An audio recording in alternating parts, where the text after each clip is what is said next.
Welcome to the Alternative Healers Coffee Chat. I am Victoria Amador, Janel Mulligan.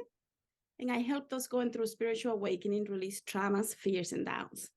And I am a life mediator, neurolinguistic programmer, and Reiki and quantum healing practitioner. And the purpose of this podcast is to introduce or reacquaint listeners to different healing modalities so that you may help, you may feel more in tune with yourself, perhaps even empower you with your healing. And today we have KristaLyn and Emily.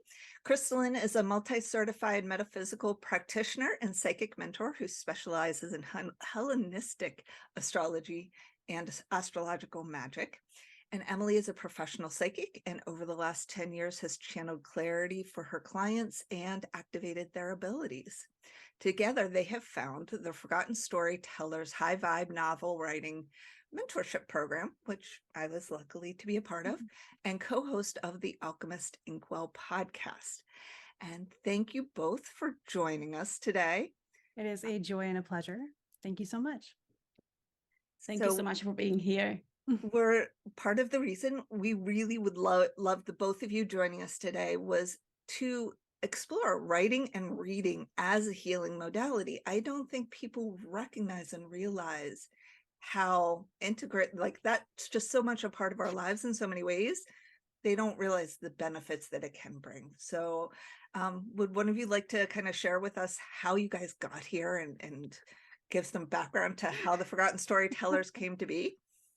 Sorry, we both start laughing because at the core of it, we both invented the Forgotten Storytellers separately on other sides of the country at the exact same time, completely without knowledge that the other one was doing so. And then eventually we're like, hey, I'm doing this thing. Wow. Oh, you're doing this thing? Let's do it together.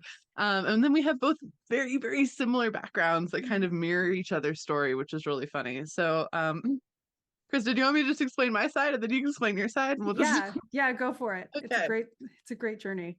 I love how we both start giggling at it too. Like, oh, okay. Yeah. So I have a lot more background as far as writing and reading is concerned in kind of the publishing industry side of things, where Krista has a lot of the like being a published author, that side of things. So growing up for me, I've been psychic since I was an itty bitty. I lost it for a while and had to rediscover it. And then, obviously that's what I help people do now as well. But as far as the writing and understanding the energetic power of writing, when I was basically born, so about the time I was 5 or 6, my mom was the personal assistant of a best-selling author, Leo Buscaglia, who only ever wrote about love and only ever wrote about being there for one another. And it was just a really beautiful experience to spend most of those years in his office almost every single day among all of that loving energy and how important it was to write. It was all very, very high vibration. And then after that, she went on to be a librarian. So then I moved from being in the office of him to in the library every single day and reading everything I possibly could and understanding at a very young age the difference between like stuff that is very high vibration and made me feel really good and stuff that like didn't so much. Even though, it was a little kid stuff still. It was very distinctive. And that went on until I was about middle school. And then now she works as a professional copy editor for like the big 5 publishing houses. So she does like foreign language manuscripts and fiction and stuff like that too. So even in my high school years, it was very much like books were everywhere. Publishing was everywhere. Everything was all the time in the house. There was writing and reading. And that was very formative for me and very essential for me. And as I connected more with my psychic abilities again, after having shut them out for a while, reading was something where it was very easy to see the energy and easy to see the impact. And then when I wrote my own stories and published those, most of my writing is published via ghostwriting. So it unfortunately doesn't have my name on it. It has other people's names on it. But it was very easy to see what stories would make a difference for people, how you could activate people with this storytelling and really change them deeply versus the stories that were very surface level or, into the dark and left you there or anything like that. So that's kind of my background of how I got into it and then started to be like, well, if we can combine activated psychic stuff and storytelling, that would be really fantastic and would heal the world in a big way. And Krista has a very similar background. So yeah, throw it over to them. Yeah, also psychic, since being an itty bitty, ran the heck away from it for a long time. We both have Scorpio moons as well. So mediumship is kind of something that has edged its way in there. So then I had to face death like head on when I did die at 10 during surgery. And it was during this time that I discovered healing modalities, because someone in my church was like, hey, I know you're on the prayer list, but this energy thing can't hurt. It can only help. Do you want me to show you how to use it? And I could see energy. I could feel energy. I could see other people's energy. I could move other people's energy. And I was like, oh, this is fun stuff, but I need to learn how to actually use it responsibly. Capricorn stellium, Taurus sun. So, so I started at the age of 9, learning how to harness the ability to help other people heal and to keep myself whole and healthy so I could heal other people, which is the thing that often gets in the way of healers, is we forget ourselves. So along the way, I started realizing I really like helping people feel healthy again and helping people get back on track, but there's more than just physical health. And at the same time, I'm going through school being a bit of a weirdo. Emily and I are both pretty neurodivergent. So we had, not your typical experiences. Books were my escape and the place where I found the most friends. And so I started publishing at the age of 16 and getting the books out there because I have a very encouraging father and a family who supported me along the way. And so we just went on the path of like, you have to be an author. But at the same time, it's like, there's the psychic and the healing stuff. And I'm also being drawn into this astrology thing. And so I knew when my Saturn return happened in the 3rd house, that something around writing was going to hit really hard, because Saturn's comfy in my chart, but doesn't necessarily like me. And if you work with me, this is how I'm going to talk about your planets as well. So I was working for a company at the time that was helping life coaches write books to support their coaching, nonfiction, which was lovely, but nonfiction felt very, it didn't vibe. There wasn't the magic to it that a fiction book had. And I truly believed that a fiction book could be just as helpful. I had always called my fiction self-help, because the stories were designed to make you feel like a hero, to like draw you through those times, put you in the darkness, understand it, and then walk you back out. And during this period, on my 30th birthday, smack dab in the middle of my Saturn return, I wrote Writing the High Vibe Hero's Journey, which is comparing the hero's journey story structure with the healing journey of integrating and understanding and healing from trauma. And it was right after that astrology started, just everybody asking me for it. So I was like, well, I guess I have to walk away from writing, because you can't have both. So I said to Emily, I know you're thinking about doing this too. I was a guest on Emily's podcast at the time, occasionally doing astrology. So I said, do you want to use my book? Because I'm here, I don't get to use it for anything. But then Emily was like, why don't we both do this? Why don't we actually make all of it work together so you can have both? So we gave it a shot. On a whim, I flew out to South Lake Tahoe. We planned it in a weekend. We how planned it it was in going a to work weekend together during the pandemic. So we're like, in a hotel lobby, wearing masks, planning everything that we can. And then we decided to launch it in 2021. And it has worked so well. And it's been so beautiful. Yeah. That's incredible. Wow. And the whole writing as a self-help, I mean, I never saw it like that. And I was into fiction when I was in college, but then I went straight like non-fiction. So I can totally see like the non-fiction self-help, how it can be so empowering. Wow. Yeah, I found that when you're reading, and we are both also trained in a certain healing modality called theta healing, and that takes you into the theta brainwave, which is used in hypnosis and belief work and all of those things, but it's also used when you're imagining, when you're reading a book or watching a movie or all of those things, and you go into it when you're imagining what you're reading. So if you're already there, why don't we program the book to help you heal in a way that's separate enough from your experience where you feel safe to explore, but close enough where the beliefs are still getting intrinsically changed and healed. And that's a big part of what we do. And storytelling is how humanity has changed the world forever. We just kind of departed from that in the name of like academic growth for a long time. And so now it's just kind of taking it back into that, hey, there is really powerful energetics here in the ability to storytell.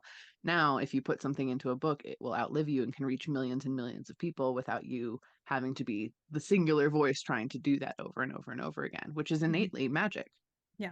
Right. And if you can help other people learn to write those books, you can tell more stories than even you were born to tell, because you're helping other people do it. And so their stories reach people too. So that is how, I like to say I have a hero complex. I really, truly believe I can save the world. One of the ways that we are doing this is by enabling people to also be heroes and mentors and to save the world. Right. Everybody can be a hero, right? A Yes. healer. Mhm. So I got completely into the story about the Scorpio moon because I am one of those, Yay. the psychic Yay, kids and all fun. of that. Yeah. But you lost me with the whole Saturn return. I'm like, what the heck is going on here? What is that Mm. about? So a Saturn return is a rite of passage we all experience around the age of like 27 to 30. And then one more time, 30 years later. Saturn takes about 27 years to go around the zodiac. So when we hit that age of life, it's the first time Saturn comes back to the place it was in when we were born. And so it says, hey, how have you been? Have you been sticking to your values? Have you been remembering what you were born to bring into this world? How concrete is your plan for the rest of your life? And what's no longer serving you? And how can I tear that away for you? So we go through this time of figuring ourselves out. And this is where I think society currently does us a bit of disservice because we're supposed to have everything figured out by 30, but 30 is Saturn return. So you're not going to. You're going to figure a lot of things out around 30. And I think we should give ourselves a lot of grace around that. And for some people, it's going to be more challenging. And for some people, it's going to be more constructive, depending on your relationship with Saturn, which you can find in your birth chart, knowing essential dignities and all those things. I like to say whether Saturn is, a friend of yours or comfortable in your chart or not. Like I said, Saturn's comfy, but doesn't like me. So there's that thing going on in my chart where I read it using astrology. So around that age, we go through this checkpoint. It's a coming of age kind of thing. And then we go through it again. It's very much that triune age of life, maiden, mother, crone thing. You go from the maiden to the mother, and then you spend your 30 so years in the mother energy. And then you go into the wisdom and the experience and the passing that on of the crone energy, an energy I think which is also done a lot of disservice because we relate that these days to irrelevance, but really those were the medicine women, those were the healers, those were the the nurturers of wisdom and carrying it forward. And I think that we need to bring that back. I had a revelation the other day, a message come through. It says, go with Saturn. I go, this is happening because of Janel, because I'm not into astrology. Yeah, Saturn is the ruler of death, but also old age. So in traditional astrology, Saturn is the old things. Father Time is the Saturn archetype. Saturn governs time, but that's because Saturn governs the things that age long enough to wither and to have run their cycle and then to integrate into what comes next. So I think Saturn, personally, I think Saturn can do some pretty crazy things, but it's the toughest, sternest of love. That's beautiful. So with both of you being authors, can you guys share instances of where you've gotten feedback that your stories, so I'm going to start with your stories first and then ask you about the mentorship and stories that have come along with that. Like, what are some of the best stories that both of you have experienced with people who've given you feedback about what your writing has done for them? I had an editor once who was on the yoga mat thinking about my book and thinking, oh my gosh, what if this is actually how spirit guides reach out to us? And it's channeled. So yes, it can be, especially if that's like your relationship with them. So with the same book series, I had my own editor couldn't stop thinking about it. It was enough energy that it carried with her. That was huge. And then one of our recent clients as well in the Forgotten Storytellers, Janel, this person, actually was reading it, has a really close connection to their guides, and their guides confirmed as they were reading it, yeah, this is how it is, which was very affirming for me as well, having channeled it in to hear someone else reflect that back. So that's the Shifted series. Yeah. I had someone reading one of my books when it was a raw manuscript, like they were a beta reader for me, on a plane. And they said it was the most frustrating thing ever that they couldn't just text me all of their thoughts while it was occurring because they wanted to just share how excited they were about the entire concept. So when they got off the plane and the reception came back, I got like 35 texts like in a row of like different thoughts of what was occurring and how this resonated so deeply and they didn't ever think of this way and all this different stuff. And then of course they called me afterwards and were like, I feel like a better person. Like all of this has changed just because of the plane ride, which I think it's so transformational. Like if you're reading something on a plane, you are literally reading something as you're traveling through time, which is super special. And so I never think it's thought the of that. coolest thing. Yeah, that's basically what you're doing. And so I think it was that was one of the coolest things for me of like getting that feedback. I also I have a allegorical nonfiction is what it's called, but basically it's a fiction nonfiction book. It has both components within it. And some of my favorite feedback on that is by the end of it, the readers genuinely feel like they can actually like be a hero in their own lives and conquer the things they need to conquer to heal. It's specifically geared towards survivors of domestic violence and helping them overcome like the anxiety and stuff there. And that was always some of my favorite feedback, that it made it fun and it didn't make it scary. Mhm. I read that book. Very good book. Highly recommend. Is that Thank you. I Damsel No also More? read- Yes. Yes, it's Damsel No More. Absolutely. I also read I've read the first Shifted book of Krista's. Also fabulous. It's a spirit guide book. Great. You should read it. I will second that. I've actually read all of the 2 books and the 2 novellas that are related. So I've read it all. So definitely would second that. Thank you. You're welcome. And I agree with the fellow storyteller. My guides also validated that is how things work for spirit guides, or Yeah. can. Yeah, so now we've Yeah. talked about that. So with the mentorship, you are actually helping other authors find their voices, channel. Can you kind of walk through what the program is structured like? So, and then how, if there's any stories of what that looks like for some of your clients there. Yeah. Yeah. So are you good with me starting there, Krista? Go for it. Yeah, I got you. Okay. And then you looked at me and you're like, ping? We do that a lot, Um, especially in the program. So we'll look at each other and our guides will be communicating with us and each other's. So Yeah. it goes It really works really well. well. Mhm. Okay, so basically the program is equal parts a spirituality and like psychic development program as it is a writing and getting your book done program. So the program itself is over the course of 4 months, and by the end of the 4 months, you will have your first draft done. That is the goal. And that is usually the thing that terrifies people more than anything. When we say that in our like intake calls, like you'll have your first draft done, and people immediately like, what? Like 4 months is not very long. And no, it's not. It's supposed to be channeled, and the first draft is very much an intuitive experience where you are getting the story out onto paper, and then you can structure it and sculpt it and make it pretty and gorgeous, and that is how it would be in a book. But most of the program truly focuses on how can we heal you and get your blocks out of the way and open you up? How can you better understand yourself via astrology or channeling your guides or channeling in your characters?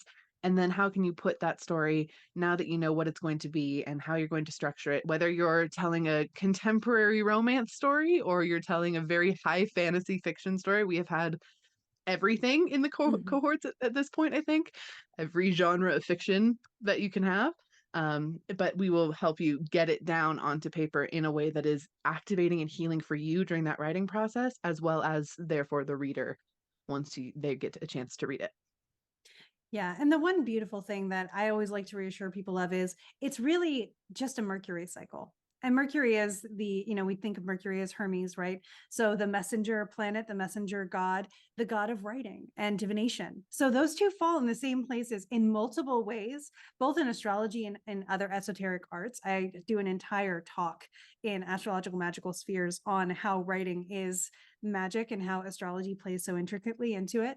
But for the purposes of our conversation and of our mentorship, it's a Mercury cycle. So we are walking you through the entire hero's journey of you as a writer through a Mercury cycle.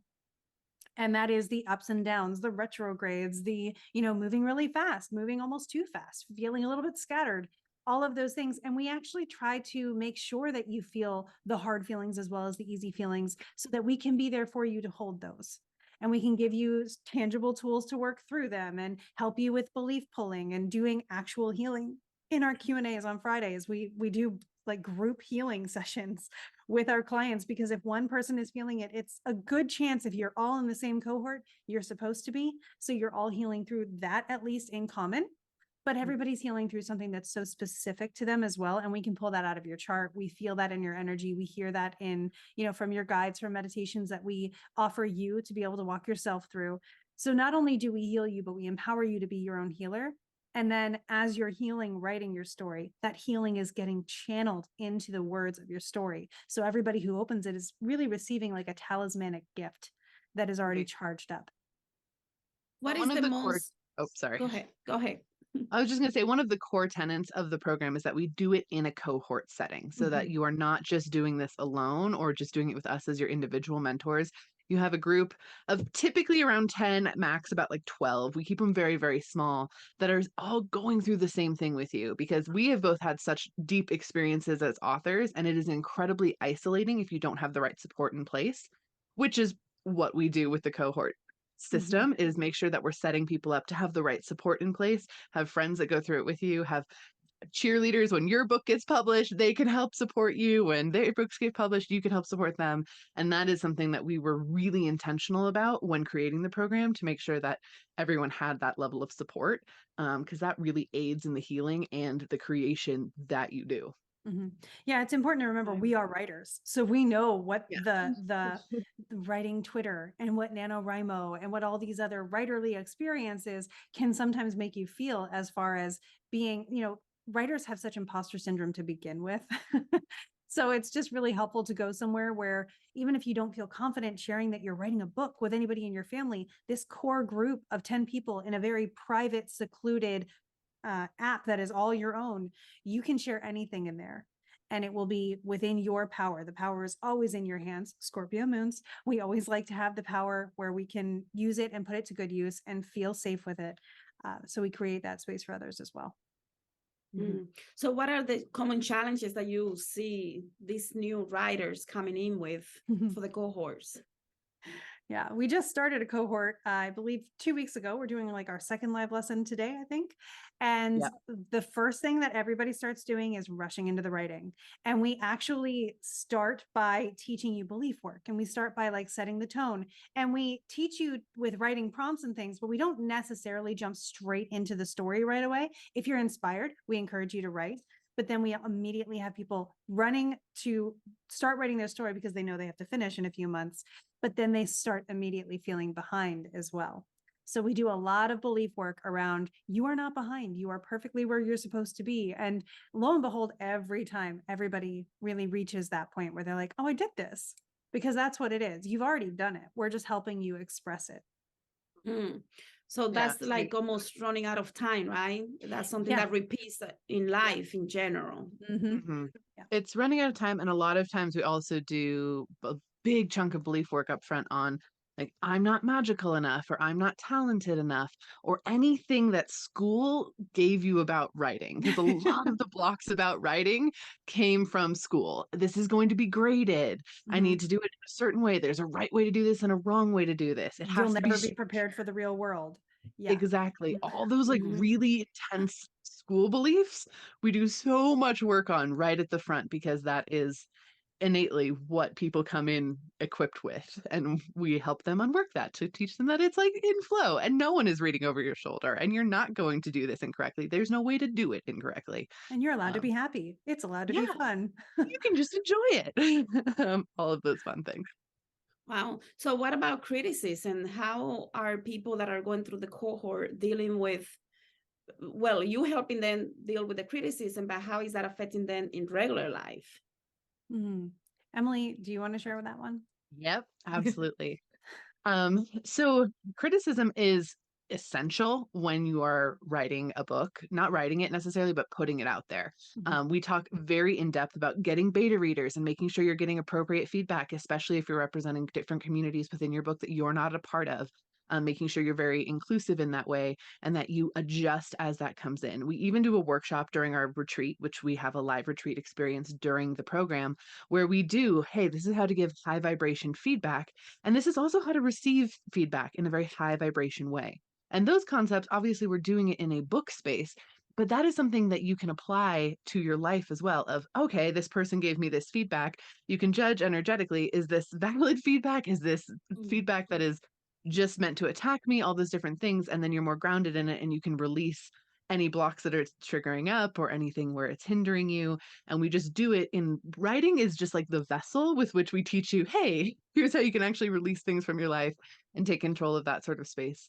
for you as well. So yeah, we address it quite heavily in the program, but at the core of it, the notion is you can accept things that feel like aligned and reject things that don't necessarily feel aligned, and they don't all have to become part of your narrative. Mhm. And that's reiterated in a lot of spiritual practices and creeds as well. I know, I think it's one of the things is in Taoism, which I'm exploring right now, but also I read it in the Course in Miracles, where everything is the same. It's just, it feels different because we give it different labels or we put it in different magnitudes. But when you break it down, it all is the same thing. So writing is life. Life is writing. Writing is magic. Magic is writing. Magic is cooking. Magic is, whatever it is. And it's everywhere. And it's just a matter of what way you feel most comfortable and most in your power, in your space, and most seen and connected, expressing it. Mhm. Yeah. And beautiful. also, we do belief work on it's okay if people don't like this. Mhm. Everyone doesn't have to like my book. Everyone doesn't have to like what I bring to the table. We do a lot of belief work on that too, because that is reality of being a creative. Not everyone's going to like it. Some people are going to think it's the worst thing they've ever read in their entire life, and that is okay.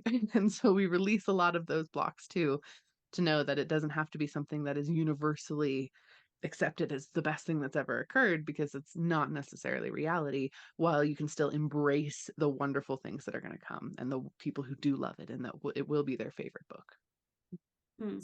So for the listeners out there who maybe are doodling with writing, I say kind of doodling, but do little poems and random writing, and they're like, oh, where did that come from?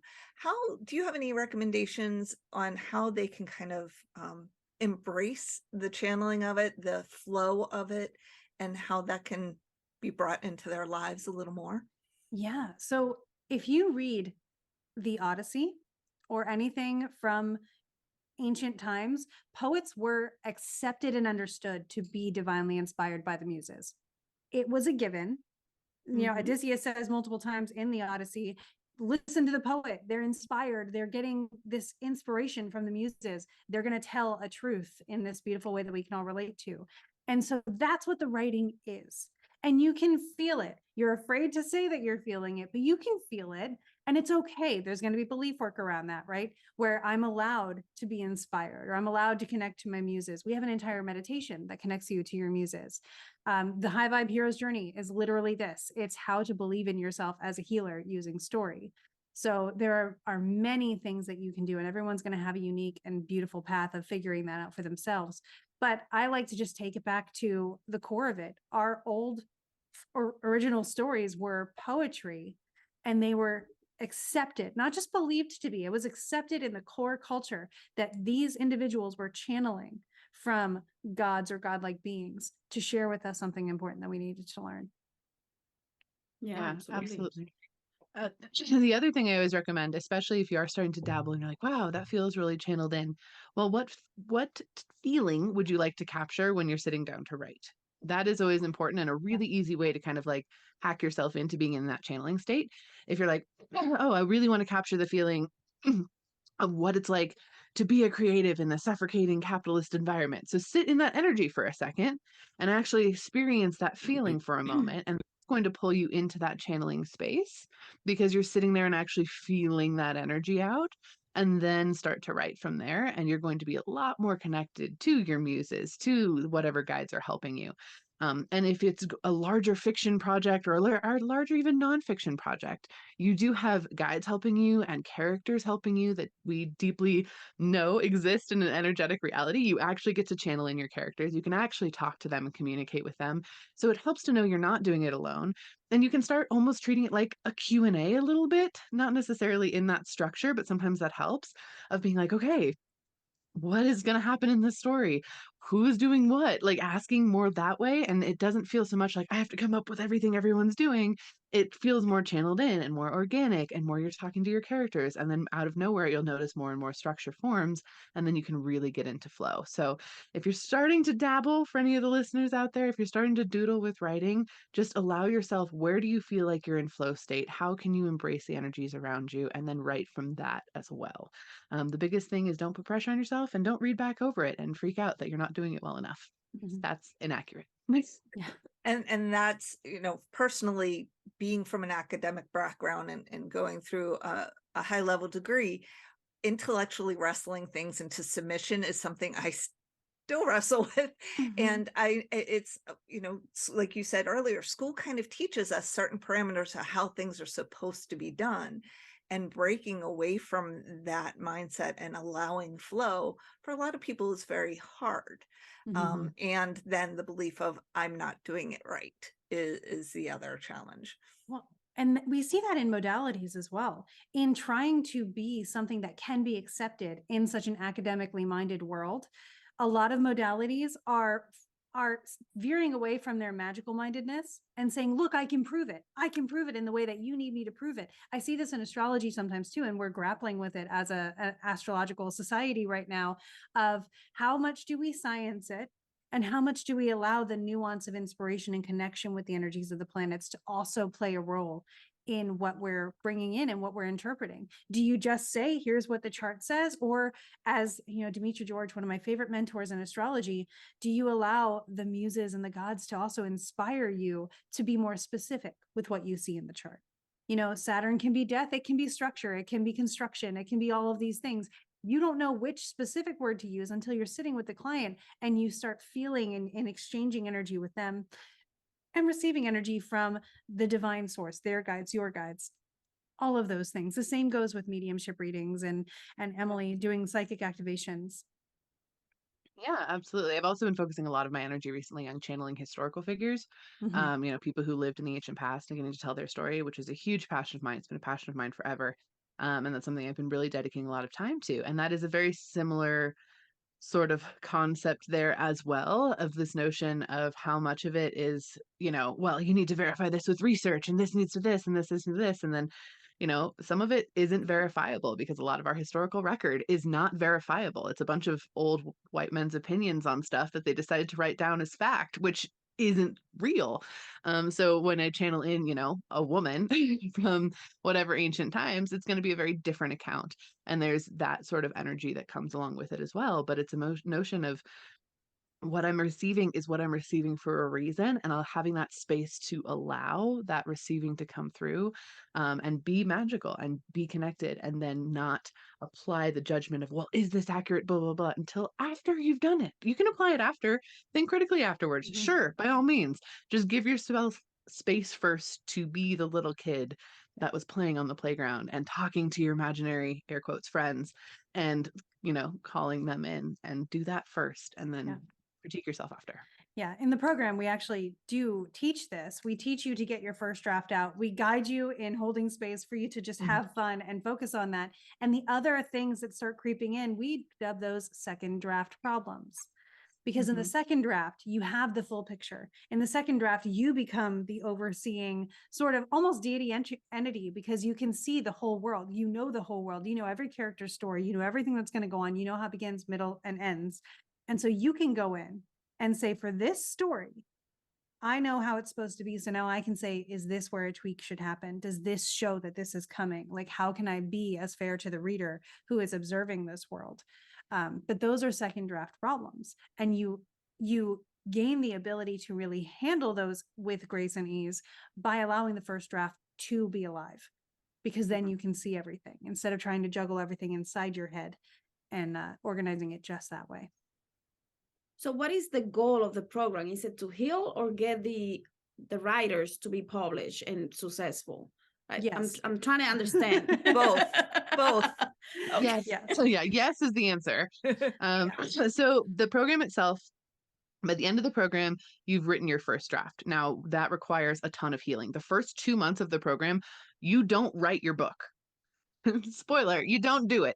We help you structure, we help you outline, we help you get your characters in and figured out. We do theme work, we do all of that sort of stuff, but we also do healing work, pulling your astrology chart, releasing beliefs, deep activations that are like intense, not gonna lie. Very deep belief work, all of those different things that are, how to channel in your characters, lots of those types of exercises. And then at the start of month 3, you dive into actually writing your first draft. So you've prepared and you're ready, and then you write the dang thing over the last 2 months of the program. And so the goal is to be as very successful with your writing career. At the end of the program, once you've finished your first draft, we create a customized channeled publishing plan for all of our clients, where we basically channel in their guides, look at their astrology, and say, okay, this is how you can go forward publishing. Since between Krista and I, we've both basically been published in every capacity you can be published in. And worked in every capacity you can, work in within like the publishing industry, or worked with people in that space. So we give, checklists on how you can actually get your work out there, whether you're doing self-publishing, indie publishing, hybrid publishing, traditional publishing. We have affiliates. We talk about marketing. We talk about building a query letter, like all these different things to actually get your book into the hands of readers. Because at the end of the day, that is part of the goal. But you can't get that goal unless you've done the healing that you're wanting the book to give your readers. Gotcha. And that's been for my book specifically. I started with two characters that I related very closely to. And by the end of the program, I actually realized I not only have one book, I actually have 3 books that need to be written from a very different perspective than where I started. And one of the things they taught me was, it's okay, it's divine timing. Because then I was like, well, I just spent all this time trying to write this one book, and it's actually now book 3. And what did I waste the time, and what did I do with it? But it's, I had to go through the healing of that character to then be able to step back and look at the other characters that are part of this whole series. And it was, mind-boggling to me. There's still times I'm like, oh, how did that even happen? Like, because when I went into this program, I actually never expected to want to be an author. I had an idea that was floating around in my head, and they mentioned they were having pitches, and I was like, let me just throw this out there, see what happens. I honestly didn't think I would hear from them. I expected one of those, oh, thank you, but no thank you emails. And I get an email like, you've been accepted into the program. We want to meet with you. And I was like, what? And it just has been one of the best experiences I've had, just to not only help me find my community, but also see myself as more of an intellectual, that I have this creative capability as well. And it has been very interesting to see, not only myself, but in the rest of my cohort, how that has grown. And I think that's one of the things with them, is watching their healing as they wrote their drafts. And since, and they've a number of them actually have had a similar realization to me, that, oh, this is actually more than one book. Oh, there's more in me than I expected. And it's when you kind of open that creative floodgate and allow it to flow, the things that can come with that. Well, and that's also so beautiful to hear, from a post-program perspective, because we don't really get to walk with you after that point, but knowing that you end up believing you can write more books, where you may not have believed you could even accomplish one at the beginning of the program, which is awesome. But also in the writing world that we see today, you see this happen as well. Someone realized that the book they put out is actually book 3. Then you suddenly get prequels. That's what happens. So it's certainly not uncommon for a story to express itself and then say, but there's more that happened before this, but you need, like, you as the author came in at this moment. Now let's walk it up to this point. Also, Janel, I love you. That was a really wonderful thing to say about the program. Like, thank you so much. It's just best review ever. It just kind of flowed. I was like, okay, wasn't expecting to go here. Janel's guides. Yes. And I guess that's one thing to ask you guys is, for me to step back, because I related to these characters so closely and kind of more saw myself than recognizing their characters. Can you give the readers any thoughts or recommendations of kind of how to give themselves that distance as they're writing? Because like you said, when people join, they don't want to tell their family or they're writing a book, in part because of how personal it feels. And then to be able to take that step back and go, oh, this is actually a character and person that already exists on some plane and dimension. I'm channeling this energy. It's not my energy. I'm channeling this energy. Do you have any recommendations for the listeners who are exploring that? It's actually really interesting. The amount of pitches, we get a lot of pitches at the start. Whenever we open them up, we get a lot of pitches, and a lot of them are like, I want to tell my story. That is always what comes in. And if you're in that space, you're like, I want to tell my story. We always are like, okay, you need to ask yourself why. And why is that important? Is it for your own healing because you haven't worked that out yet, or you're just in this space? Why do you want to tell your story? If it's like, oh, I think people can benefit. Okay, why? Like, go deeper into that zone. Um, and that's sometimes how you can kind of separate yourself from your characters as well. Because a lot of times you come in and you're like, I am really like this one character I'm writing about. Like I am self-inserting here big time. But maybe you're not. You're actually creating their story. They might be really similar to you, but they came through to help you in this magical world you're creating, or in 1800s Paris, or whatever you're writing them in. And that is a great thing to take a little step back and be like, okay, well, what is this character's motivation? Why are they going through this? Why are they coming through to me? Asking those sorts of questions to kind of just separate yourself from it a little bit and understand that the book already exists. You've already written the dang thing. You just need to actually put it on paper now. It's out there. You're just gathering the story, putting its pieces together and putting it into a place. And that makes you feel more like you're playing with Play-Doh and less like you're trying to get your story correct and like trying to share this vulnerable thing about you, and more like, okay, well, if I'm working with these other beings that exist out there, there's less pressure on me because I'm relying on them to help me channel through. I have space to do this. It's fun to expand upon this. It's colorful, and not so isolating in your own space even. Does that make sense? Yeah, and not so Yeah. critical. I like the analogy you offered about Play-Doh as compared to the board game Operation, which is going to buzz at you and make you feel very pass-fail the entire time and judge you. Mhm. This is not brain surgery. And ironically, I can speak from experience. This is not brain surgery. Brain surgery is an entirely different thing. This is so much more relaxed. We just feel like it's brain surgery because we can feel the importance and the immensity of it, and a little bit of the trepidation knowing that we are about to transform as we heal. And I think that brings up a lot of the beliefs of like, oh no, I don't want to change. I don't want to change. I have to protect these core beliefs that resulted, Victoria, you help people through trauma and things. I'm sure you run into as well, their defensive beliefs that try to protect and hold safe that trauma because they don't know necessarily that it's safe to come out and that the world is not necessarily the narrative they've given themselves. So we're not only giving you a space to heal, but we might be helping you change your narrative about the entire world and the way you see it. And so you get the sort of backed in the corner by a tiger kind of instinct feeling, but there's no tiger. As Emily always says in the program, there's no tiger here. You're safe. We just need to make sure that we're helping you realize that at a good pace so that you can start expressing things and helping other people, again, who are reading your book, also realize you're safe. Yeah. And when you think about it, like to separate yourself from the characters a little bit so you can actually feel like you're telling their story, even if you are telling your own story, you're telling past you, not current you's story. We all have different parts of ourselves that we like left along the way in order to get here. So you're recalling and chatting with those pieces of yourself. You're chatting with those elements that believed XYZ thing at that period of time, or who was a kid or who was a teenager. Like, yes, that is you, but it's also not you now. So there's a yes and component, which is the same as, you're not a 10-foot tall alien woman on Mars right now, which you're telling the story perspective from. Like, that's also not you. So you can channel in knowing that, like, yes, you might have a kinship, you might have similar things as the characters in your book, and that's wonderful. That's a point of relating to them, which is great, but it is inherently not you in this present moment, and that gives you some freedom to really play around with that character arc and play around with the theme of that.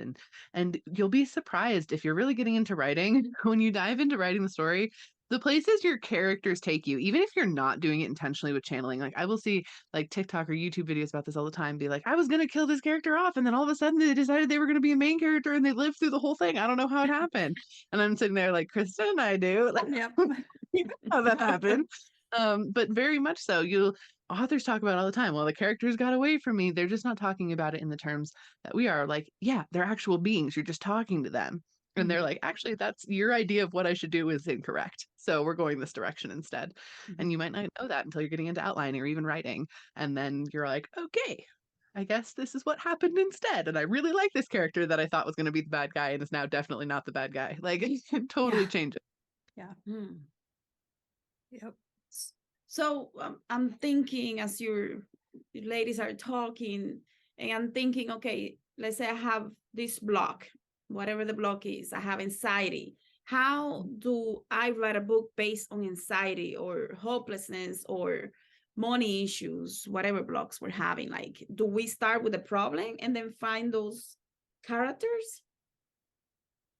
Typically, you start with the actual book idea, and then the themes within the book are going to be the things that you're overcoming and healing while in your journey of writing it. So inspiration is where we start every time, even if it doesn't necessarily feel like it's going to connect with like money blocks or something like that. If you're like, I am writing a story about, a very wealthy duchess falling in love with a duke in, Regency era England.